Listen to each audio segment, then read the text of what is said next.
one of the things that I think is essential. So there was somebody putting up saying, what's essential if you're going to be collecting comics and other stuff. And I think I said the essential thing and the advice I'd give to anybody is you've got to have an understanding partner. So, what does your Sure. wife think to all these collections? Yes, she is. And Susan is, as a matter of fact, we have started together being involved in the community and the Immortal Biggie Shack, um, any number of different Bleecker Street comics, Mr. Akins. I mean, all across the country, and of course, Alan. That's who I started with, Alan, Yeah. and we hit it off. I was looking at the stuff he was posting online, and I said we have very similar interests, and we do. We collect much the same Oh, stuff, yes, you are similar. Yeah. and although he is still very much a completist and not as grade conscious as I. I went through that. I went through that phase, but I differ from Alan in that I would rather have one beautiful book than a half a dozen books Okay. that are Yeah. are have a certain amount Mhm. of concerns or considerations that are with them. I understand the dynamic because I was that way, and his collection is the most comprehensive, voluminous collection of stuff I have literally of anybody that I know. Oh, amazing. Um, his knowledge, and this is the other thing, Mark, that is the most essential to me. If you read my posts, if your people read my posts, it is the history of the times in which the books themselves came out. Yeah. So, like I show this book here, let's say, here is a Flash comic, Yeah. and it's a Shelley Moldoff.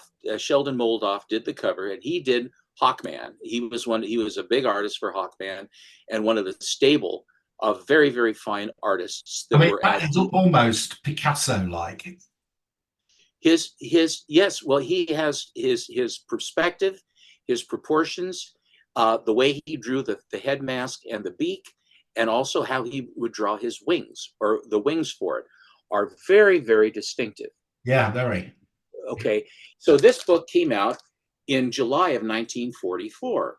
Well, what's happening in July of 1944? Of course, it actually came out in April of 1944. Well, what was going on then was When, we when, were when, building up. when are we dropping bombs on Hiroshima? No, no, no. That's in 45.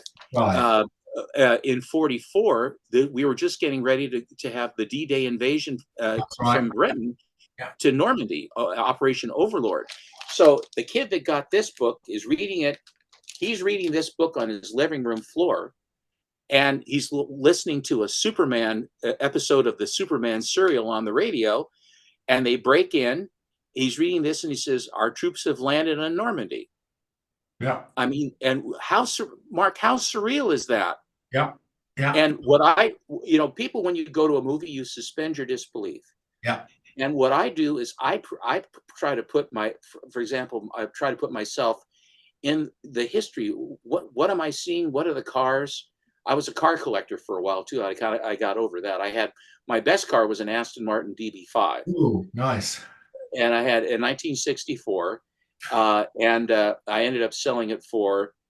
Well, then I bought a beach house. Basically, I'd had it for like almost 27 years. Oh, Uh, and so I bought it for $39,000, and I sold it for a lot. So anyway, so you sold it 30, how many years later? 27 years later. 20, And, 25 years and, later, and it hadn't depreciated. uh, a lot of cars will depreciate. I dropped about, I think altogether, I was in the car about 115,000 over the years doing repair and everything to it. And I had the only vices I had at the hotel working and for my wages was that I collected comics and I collected cars. Yeah. And but the comics was the first love, but I love cars. And my first car was a '67 MGB Roadster, and I love that car. I've been a British sports car guy. Yeah. I had a V12 Jag. I've had various and assorted, but I'm down to a couple Audis now, and that's all I have. I have my dad's Audi, and I have another Audi, and those are the two that I have. But this anyway, but this is where the history that's involved, and then like either it's Pearl Harbor, or it's the Battle of the Bulge, or it's the dropping of the nuclear weapon, or it's in September of 45, and the book comes out when the war ends. Yeah. Okay, Yeah. and then of course, then the atomic age when we start to wind into Korea and all of that. So, Yeah. would you like me to show some books, or do you have more questions for me? I'm going to check my questions. Okay, So no, let's see some more books. okay. I'm starting with I have a selection of Golden Age and I have a selection of Silver Age to show you. Good. Um, Here is Captain America number 15 in Oh, an 8.0. wow. Is that the highest? I mean, that must be, there can't be many more higher grades than that. No, it's up near the top. When I bought this book, um, uh, as a advisor to the price guide, when I first got in there, they put where I lived by my picture in the guide, and I got a phone call, and it was an elderly lady who called and said, "Are you the Steve Gentner that's in the comic book price guide?" I said, "Yes, I am." She says, "We have some old books, and we were wondering if you could help us because we're trying to decide what to do with them." And I said, "Sure." So I brought my current price guide with me over to their house, and this was one of the books they had, and it had a pronounced spine roll, and was sort of bent, but nothing color breaking. But it was a mess. And so I explained the grades of the books that they had, and I said, and I gave them the name of some reputable dealers who would give them the best value, because the last thing I wanted to do was I knew of the people that are like that won't give you anything, and they treat you with very disrespectfully, Yeah. and that is another problem that we have, and a stereotype we have in our industry, in our hobby, is that you have these sharks, these Yeah. charlatans, and trying to beat that. That's why restored books have such an onus on them, because it was those guys that did that, and so people say, well, it's restored, so it's a fraud, and we're still trying to outlive that, and it's ridiculous. Yeah. Yeah. So anyway, with this, so I said, well, this is the price for this book in its current grade. I said, it could probably be fixed or whatever, and well, we don't want to do anything like that. I said, well, the price at this, would be whatever, several hundreds of dollars. I said, now I would be willing to buy that from you if you would rather take it to someone else. You can. Oh no, we'll sell it to you. So they sold it to me, and then I had it cleaned and pressed, and I sent it in, and it came back an 8.0. Wow. Wow. I had held it for a long time though. Yeah. I just Before you held it. clean and pressed it. Yeah. I held it raw for a long, long time, Yeah. and then I sent it in for that. So that's that one. That's amazing. One of the other, and of course, the timely books are very much a favorite. Oh, by the way, I didn't really answer the thing. This is an Al Avison cover. This is a cover done by artist Al Avison. Okay. I'm not familiar with him. And it's oh no, he was one of the stalwarts at Timely. Okay. And when he was working there, then the next guy that came in and was working with Al Avison, who was very busy, was a guy named Sid Shores. Okay. And then Al Avison got drafted. Okay. And Yeah. then he went off to for the duration. Yeah. And then so Sid Shores so you'll see a lot of Sid Shores covers during the war, because Avison was gone and Kirby was gone too. So so what they did was Shores did it until he was drafted. And then he got shipped overseas, and then he was with Patton, the Third Army. Oh, right. Okay. Yeah. Okay. And then they were, and I believe it was when the Third went up to Bastogne to relieve the 101st Airborne, and he got wounded very badly. And then they sent him to England, and he convalesced in England until he was healed up enough to then come home. And by the time he healed up, the war had ended. But he went in and so and Avison came back as well, and then of course Jack Kirby came back. Well, anyway, it turns out Sid Shores was in the lunchroom at Marvel, or at Timely, and he was talking with Jack, and Jack says, "Well, I was in the Third Army," and Shores says, "Well, I was in the Third Army too."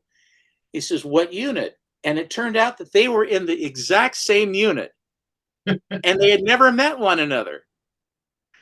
Is that weird? So then they were all talking about all the stuff that they had done during the war and what have you. But they were both with Patton. So they saw action. So, but this is a, and that's the other thing too. When you look at a comic book and you say, what a beautiful cover, I appreciate the artistry of this man. Who was the man that did this? Yeah, And you look at their history, and you, for example, Bob Brown, who was did Space Ranger, right? Well, Space Ranger. Well, he was a captain in the Marines, yeah, and he enlisted and was advanced to be a captain. Another one was in a B-29 with Kurt LeMay when they were doing the low-level incendiary bombing of Japan. yeah. These were war heroes that were Yeah, doing yeah, this stuff. yeah. There's quite a few ex-military artists and creators in comics. It really is. It's very sobering, and it's very that you understand who the people were that were doing that. Here is one of the covers. This Oh, one of the comics. This is Superman number 17, oh, that's great. That Hitler and Hirohito. Hirohito. And this is one of the propaganda covers of Yeah, Superman. yeah, Um, this book was a book, the remnants of this, and of course we have a Daisy rifle on the back. yeah. Of course. Or actually, they're smoothbore. They're not rifles, but they're smoothbores. And this, I think, is a pop gun. No, this is 1,000 shot. But in any event, this book, issue 14 is the black cover that has the Superman standing there with the I, Union crest, the Union shield, and then he has the American Eagle on his arm. It's a yeah, Fred Ray cover. And this, of course, is a Fred Ray cover. Fred Ray is a very, very gifted artist, one of the best for Superman, and all the way through. He did some Batmans as well. I think he did the card cover, 12, I think, I for. mean, that is a beauty. I mean, you can see here that, the grades that you've got on these, as you said, going to hold out for the good grade rather than, and that in a 7.5. Is there any others in that grade? I mean, it's just Well, it's high in the census. This particular copy should be at least an 8.5. okay. But what happened was when the guy got it, the collection, he basically cleaned the books because they had on the cover there was a blue signature up in the corner, a water soluble ink, and so he floated it in distilled water, and I think it was um, distilled water and what else? Um, I can't remember what it was, but a benign agent. And then it floated the signature off, so that's how come I got restored or conserved. John Burke, he became an immortal with me in 1995. He's passed away now. But John was an attorney, and he had he had the Lamont Larson collection. He had much of that pedigree. And John bought the issue number 1 from this set. And I got to hold it before he did. I got to see 1 through 20. I got to hold Superman 1 through 20 raw, and I got to riffle through them. I bought 14 and I bought 17. And the reason I bought 17 was 17 has uh, 17 has the first story is the first time that Lois Lane suspected that Superman and Clark Kent were one and the same. There you go. The center spread is a double-page illustration of his first Fortress of Solitude, which was bashed out of a mountain, Yeah, had yeah, an arch, and he had things like the Bat Cave kind of thing that was yeah. inside. And then the last story is a Luthor story, Lex Luthor story, which starts with Luthor in the electric chair being electrocuted. Fantastic. And what happens is he had a amulet, and the amulet took all the juice from the electrocution and made him super powered. So then he breaks out of the electric chair, and he goes out and he's picking up cars, and he's throwing cars at Superman, and he's throwing cars at him, and they have this huge brawl. And then, but the cover was gone, and the first 2 wraps were gone. But I had the end of the Lois Lane story, which I didn't register on that as a little boy. it had the center spread with the Fortress of Solitude, and it had the beginning of the Luther story, and I never knew what happened to that. So as I'm going through these, and I didn't know what book it was because it had no cover, but Yeah. it was my Yeah. dad's book. Yeah. And my mom threw that away. She threw the incomplete book away. That's how I would have kept it, but mom threw it away. So here is this book, and I'm starting to look at it, and all of a sudden the light goes on. I go, oh my God, this is it. I went to the center spread. There's the fortress, and I immediately go to back of the book to find out how did Superman defeat Luther. And the way he did it was this. He said, Luther says, I can do anything you can do. And Superman said, nah, you can't. He says, oh, sure, I can. He says, okay, you can't do this. So Superman starts running around a room so fast that the centrifugal force keeps him up above. And Luther says, no problem. He starts to do it, and the amulet falls off his neck. Superman grabs it, puts it in his cape, and then Luther goes back to jail. Now that's double jeopardy because he's already been electrocuted. So they can't electrocute him again, but they didn't think about it then, but he just went back to jail again. So so that's how I got the Superman 17. Staying with Marvel, Marvel Mystery Comics is one of the flagship, if not the flagship, title for Timely. Submariner, Human Torch, but Yeah. Marvel Mystery was where you started. Yeah. This is Marvel Mystery number 73. This is from June of 1946, and this has an Al Gabriel and Charles Nicholas cover. Oh wow, Human Torch, the original one. And it has green werewolves that are on the loose that they have to go and try and find. Of course they do. Yeah, brilliant, absolutely gorgeous, and in an 8.0. I mean, the condition on these is amazing. You know, each of these has got a story about it, you know, because those don't survive in an 8.0 unless No, somebody's loved them or something unusual has happened, you know. they are the survivors. They are the ones. They are the books. They are the exception. Yeah. So that when you have an opportunity to get them, I mean, it's not like Hulk 181. No, there's It's about 6,000 of those. yeah, it's not giant size X-Men number one, No. but you get a book like this, and the X-Men or X-Men number one, those books sell for more money than this does. But which would I rather? I mean, I'd rather have that, you know. I mean, who wants, you know, it's like when you know, because I'm a big fan of UK price variance. And when I look at the census, And me both. oh, something's happened.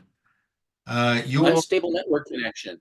Your bandwidth is low, apparently. I'm surprised. I've never had that happen. Am I disappearing? Well, you've gone small. You've gone small. I supposedly have unlimited here. I am with Comcast. So it says the Warmongers network bandwidth is low. Oh, you're back. Right, we might need to edit Okay, that. sorry. I better show them quick. I better show some quick here. Can I show more? Quick. Yeah, quick. Okay. Yeah. Here is a Good Girl cover, and this is a Joe Simon and Leonard Starr art, and the cover was done by, let's see, who is the cover? Arthur Preddy and Bernard Sachs. Bernard Sachs is a good name, but this is Airboy. Oh, Airboy. Airboy number 8, and it's a very, very unique damsel in distress cover with her on the propeller. And purple and what have purple and plum. Very nice. Again, 7.5, unbelievable. And here's a Schomburg cover that's very, very rare. It's Terrific Comics number 5. Oh, yes. It's right up there with Suspense Comics number 3, as of the Continental Comics, which was an oddball Holyoke and Continental, but they had Schomburg and they had L.B. Cole. Yeah, now Alan has never shown me that one, so I suspect he hasn't got it. He doesn't have it. Yeah. It's a very expensive book in any condition. Okay. I bought this raw as a 2.0, and then when I had it cleaned and pressed, it came up. And I have this as a CBCS because when I used CBCS, It was because CGC was having big troubles, and Steve Borak, who had been with CGC, had gone to set up with Yeah. CBCS, and so this is when Borak was there. Yeah. Okay, now I'm going to shift to silver,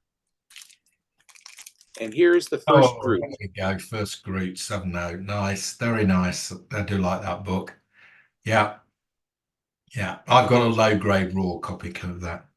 Well, it used to be that the Fin Fang Foom, Strange Tales '89, Yeah. was the most of the anthologies, the Marvel monsters. Yeah. That was the one to That was the have, one to have. Yeah. and it still is the one to have. Yeah. It's a good one. But because of Groot being Groot, this was from Harley E. discovered. He was from Michigan, East Lansing. He lives in East Lansing, Michigan. And there was a collection that was found in East Lansing, which are called the East Lansings. There's no pedigree for some reason. They'll give you a pedigree for the hardware store, but they wouldn't give a pedigree to the East Lansings. It's ridiculous. But it was a very comprehensive collection, and all the big boys went for Thor, Fantastic Four, Spider-Man, but Tales to Astonish and Strange Tales, they didn't care about, but they were all of the same quality. Yeah. Well, that suited me because I have Strange Tales and I have Tales to Astonish. Are you interested? Ant-Man and Doctor Strange are literally, with Thor and Iron Man, my favorites. I like Cap too, but the Fantastic Four and Spider-Man both were too henpecked and soap opera for me from a white bread DC guy who liked Flash and the Legion of Superheroes. I just never really. I have some because they're investments, but my affection is not. I'm not a Marvel zombie. I'm a Marvel appreciator, but I'm not a Marvel zombie. Here is, I think it's the second highest grade of this fire and water battle. That is beautiful. This is a remarkably difficult book, especially with Marvels being so cheaply made. This is all of these are white pagers, the East Lansings, and they're all in the mid to high 9s. Amazing. That's incredible. Here is also from the East Lansings, Strange Tales 110, which is the first Doctor Strange. Ah, yes, it's the appearance of Paste Pot Pete that's so valuable. And also, I think it's the Wizard or whatever that's with him. If they had put Doctor Strange on the cover, how much more this would be. It is what it is, because Stan Lee was completely fooled. They only had a 4-page story, and Doctor Strange was basically an older man at the time and far more gristled if you look at the art. Yeah. And then they said, "Oh my God, we've got a winner here." And then they kind of started him over. And that's what. So that label at the top, is that what grading company is that? That's CBCS. But it was early at CBCS when Borak was there. Okay, right. Both of those were. Then my favorite title early was Adventure Comics for the Legion of Superheroes. And for the longest time, I could never find 247. I didn't even know what 247 looked like. None of the guys in my neighborhood or their older kids that had them didn't know anything about them. Here is Adventure Comics. Oh, nice. I love that comic. Yeah, that's absolutely glorious. This has the nicest colors of this cover that I have ever seen. But you will notice on the open edge, you'll notice there's a slight discoloration about 1/8 of an inch in that runs down from the top to the bottom. I don't know if it translates as a very, very light kind of sort of just slightly darkening. Yeah. Action 252 has the same thing, and they're of the same vicinity. And the reason why it is because for whatever reason, when these were printed at the printer in the day, either the paper that they had or the inks that they had or the treatment that they had in the process, always you will find that these books have that slight discoloration on the open edge. Yeah. I have but if you watch, next time you look at it at Action 252 or a 247, just look at that edge. It's like Batman #3. Batman #3 always has like about 1/8 of an inch white stripe right down by the staples. It's always overset. It's just the way that they made them. Yeah. I have 2 more, and then we can talk or go. This was an investment that I bought, and I thought no story with you would be complete without showing your absolute Oh, favorite book, yeah, Amazing Fantasy 15. yeah, the pesky arachnid. Here he is again. I can't escape. Alan shows this about every other week on our Silver Age review. He loves it. He loves it very much, and so many of these other guys. And I think he's going to beat me because he showed AF-15 with Uncle Ben dying rather than me showing something else. I think I might have been a little bit too much inside baseball with my Warmonger. I've got two in the bag with the Batman one and with the World War Yeah, III, and I'm absolutely. holding my own with Tales to Astonish, and all I need is three to beat him. But Yeah. he's got a lot. I'm not a YouTuber, so I don't have his reach at all. No, I mean, he'll be if able he to, doesn't beat me, I'll be whip up surprised. his supporters. I'm voting for you because I'm afraid anybody who shows Batman one wins automatically. Thank you. And the last one is in you guys were talking about, and it is really this was I did a top 10 of my Silver Age, and this was my number one book, and this is Hulk number Oh, one. look at that. Wow. And this is a comic. If I know you watch our Silver Age review show. This is the single Marvel comic that has not suffered at all during the comic dip. This one has resisted quite strongly. This always goes up, and it's very rare. There's low numbers of these compared to Marvel number ones. That is a cracker. It's a 7.5, and incredibly, it's a white pager. Wow. Wow. Now, Wow. this particular book, when I bought it from a guy named Bob Storms, High Grade Comics and Collectibles, and he had um, uh, I had just bought the AF-15 from him, and the 6.5 AF-15. Here, I'll show it. The 6.5 AF-15. He had two of them, and one of them. This was back when this was in 2014, I think. Uh-huh. And top of the market for this was $35,000. Yeah. And I had been saving up, and I have always talking about how you should invest in high grade Silver Age books. And my heart wanted me to go to Showcase 4. I wanted to do that because the Flash. But my head told me, no, you're going to go where the money is, because if you're parking that kind of coin, you're going to have to do it smart. So AF-15, and I said, Bob, I'm looking for one. And he says, let me find you one that's a nice one, because there's a bunch of these out there and they're all expensive, but let me see if I can find you a really nice one. So then he says, well, and then about 6 months passed, and then he called me. He says, hey, I got two, and they're both in the same grade. He says, but I think I know which one you'll want. So he showed me this one. I said, beautiful. And then he showed me the other one, which was comparable, except it had Marvel chipping all the way down the spine. I mean, all the way down the right edge. Yeah. Yeah. And so and one was 35,000, this one, and the other one was 30. He says, which would you like? I said, is that a trick question? Why, why would I want the Marvel chipping? So I bought it, and why Marvel chipping does not count as a defect. It's a manufacturing problem because of the cheap ass cutters that they Yeah. had, Yeah. and they crushed the covers. And so you'll see a lot of that. So that's why I bought this one. Yeah. And then that was 35. And this one was, because it's a 7.5 white pager with no Marvel chipping, Hulk, which is far more difficult, it was 40. Yeah. And to give you some to give you some idea, so that's 75 grand, which they have appreciated even with the dip, and Oh, they're coming back. I'm sitting so pretty that and that goes again. You buy the best you can find, and hold it. Because if you buy the best you can, you don't have to upgrade it, and you hold it. Because if you have to replace it, and then if appreciation will save you, especially if it's a good book. yeah. So at the time I had that 75 to spend on to invest in comics, I priced out Batman number one, because I wanted to see about getting the Batman one. And it was, at the time, to get like a 3.5 or 4 was $125,000 Yeah.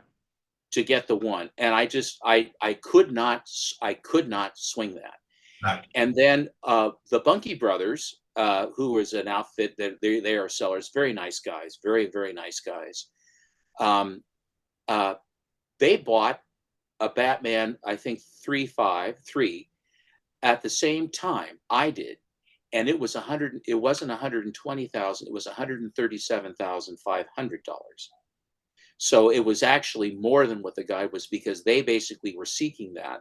So that's how out of reach the Batman stuff was, even when even when AF-15 and Hulk 1 were in absolute ascent in 2014, and of course then on from there. So, but that's a pretty good representative and I'll show this one more time because I have it out of the safe. I just want to show this again. So, absolutely astonishing. Look at those comics, guys. They've been treated tonight. There are some absolutely fantastic comics here. Now, let me say, Stephen, if you're looking to adopt somebody who you want to put in your will, so let me get the spelling of your last name, please. I mean, yeah. So, Stephen, who inherits all that? You're not going to sell those. I know you. You're not going to sell. no, no. So what happens when you keel over, as we all will do one day? When I shuffle this, I imagine your wife gets them initially. what will happen is this: if for some reason, as I get closer to mortality, I am 70 this year. Yeah. Excuse me, this year I will be 71, but I am 70. I was born in 53. Yeah. If I shuffle at such time as I am about to shuffle off this mortal coil, I will probably put all of my big stuff in at Heritage, and I will then sell it and have them make a big ballyhoo and go that way. I have some original art that is, I have the last commissioned piece of artwork that Alex Schomburg produced. Oh, okay. And it's the Red Skull, and it has all the heroes, and it was supposed to be on the front of the price guide, but Mr. Jeppy, I bought it from him. And it was a mess to try to buy it. It was a whole bunch of, it's another story. I won't bore you with it, but Mark, when you've been at this as long as I have, I have all these stories, but it's decades and decades and decades of stuff that's happened, and so, I listen to these guys, and they're saying, oh, I really want to get I want to get X-Men 94. I'm really looking forward to it. I have nothing against that. I think it's wonderful because you go after the books that you wanted to buy when you were a kid and couldn't get. Yeah. And you say, what's the most important thing? And besides having a spouse, having a partner that is okay with it, which is essential, is to buy the books that mean the most to you. Yeah. And not, I mean, if you're investing in a book, it's one thing. But if you have the love of the book, and I know that Alan poo-poos this, but I think that if you buy, all things being equal, that if you're going to buy a book that means the most to you, that resonates, like this, like the World's Finest 6 and the Superman 17, for me, those were things that my dad had. My dad looked at those books, and he, and that means something to me. Yeah. And it hits in a very fundamental way. It gets me. So, but I think that, but when I am such a dinosaur, Mark, because I hear these guys talking, oh, I'm going to get the Hulk 181, or I gotta get one of those, and I'm gonna buy those, and there are umpteen zillion of them, and I've got to sell this and that and all that. I understand the dynamic because I'm loaded with it. I'm loaded with FOMO. Yeah. Two things real quick. I FOMO Alan all the time. Yeah. I FOMO him. It's almost like it's like a puppet on a string. And then there are times when he FOMOs me. Yeah. And so he says, you got that from me. Or he says, you were from me. I said, well, no, actually, I've been looking for one of these for a long time. You got it first, okay? But if it is a FOMO, I will mea culpa. Yeah. But the other day, I had actually, let me just show you one little thing here. I started to collect because they are starting to slab pulps. Yeah. And because of that, the pulp market now has taken off, finally. Yeah. And before, when we heard rumors of this, Alan and I had a show where we talked about what we thought was going to happen with pulps.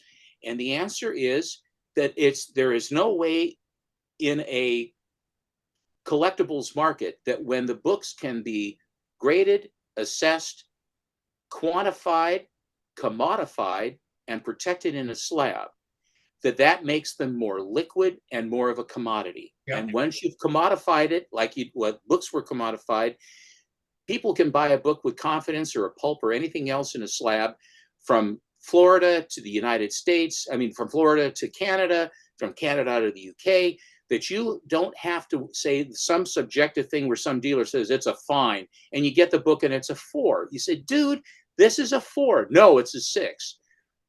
This way, by and large, 98%, you're going to get what you get. Yeah. Now that, and all the pulp guys were always saying, oh, the one day the pulps will this one day. Well, now that day has arrived. And the one title that I love and have always really thought the most of was Weird Tales with Margaret Brundage. And this is the second Margaret Brundage cover. This is the second cover that she did for Weird Tales. You'll notice the trade dress is quite different. I mean, I'll show you in a minute. I'm just going to show you a few.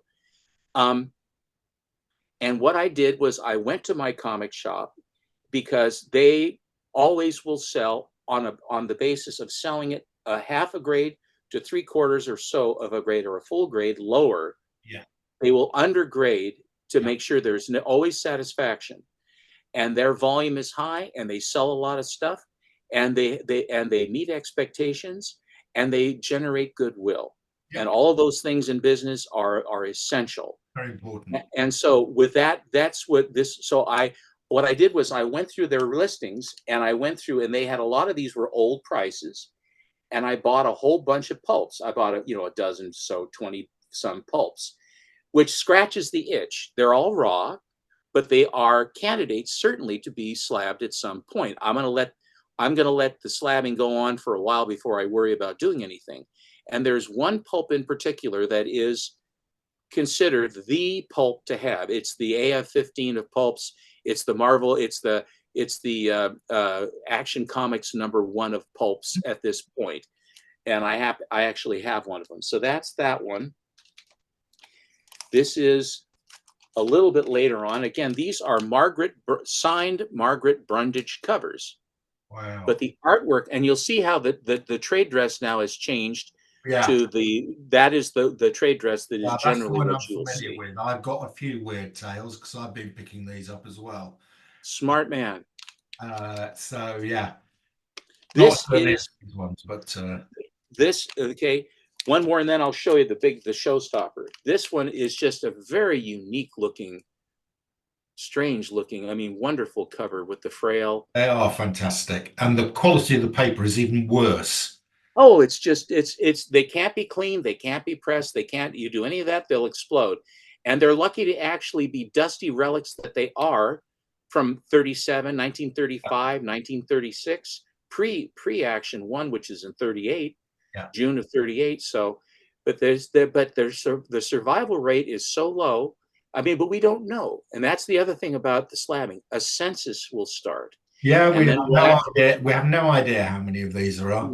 There's no idea how really rare they are. I think they're really rare. In those grades, I just... This is the big one. Oh, that is fantastic. I've never seen that. Is beauty. Look at that. Bat.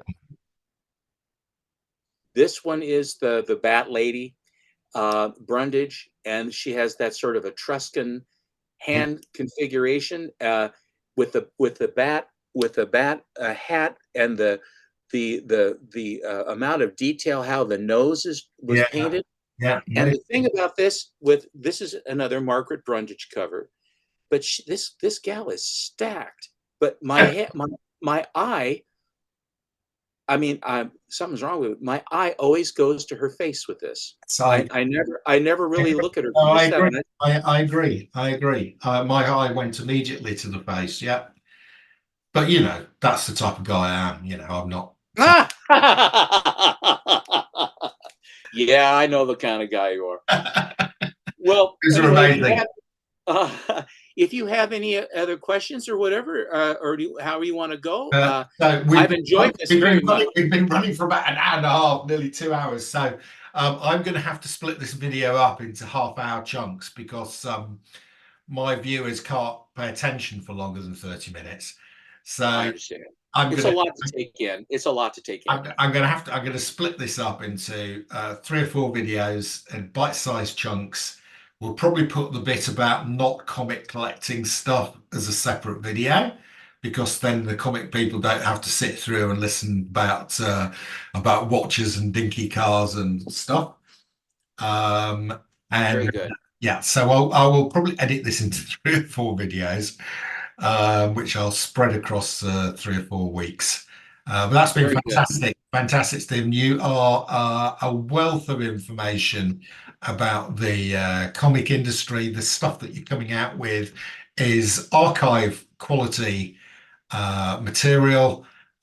Privilege to have spoken to you and to pick up all this stuff. So many thanks, and Thank you. hopefully we'll talk again soon. I do have some other. I want to hear your Neil Adams stories at some stage. I'd be love to tell you. And yeah, I know you 70 odd years you've been more closely involved in the comic industry than I have. So yeah, we've probably got another 2 hours worth of stories from Stephen. I very much look forward to doing that, Mark. It's been a lot of fun talking with you too. I'm really glad we did this. Okay. Thank you very much, Stephen. Much Okay.